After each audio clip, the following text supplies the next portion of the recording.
Yeah, it's hard to talk about clarity when you take a look at the skies in Asia right now. Absolutely. Beijing, recent days, taking that alert level for the pollution to a higher level that we haven't seen in, 13 months. So the problems are there. They're very clear. And it's not just limited to China, but China and the U.S., in a rare moment of mutual unity, have been working very hard to rally other nations to make strong commitments, those pledges that we see now in Paris, to reduce their greenhouse gas emissions. China was instrumental in bringing about 180 nations to make their own pledges to curb emissions. Now, Angie, we know that this is a very complicated task to get all nations on board for a truly global binding agreement, which would target a significant reduction in greenhouse gases over the decades to come.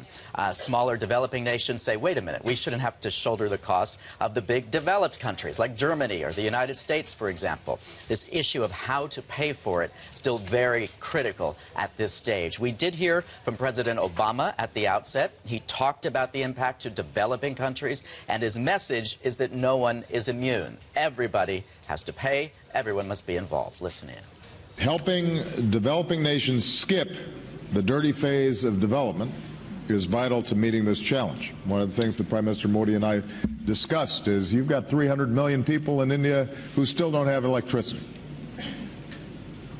We cannot forge a climate agreement that says they are permanently resigned to not having electricity.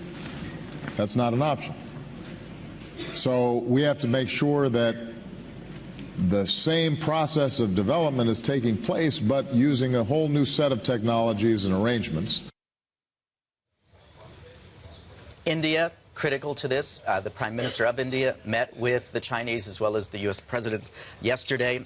India has now gotten on board in the past year or so, after years of repeatedly saying climate change isn't India's fault. The message in Paris is that everyone bears responsibility. You know, but India does reflect this long-standing division between emerging markets and developed nations as to how to pay for these climate initiatives.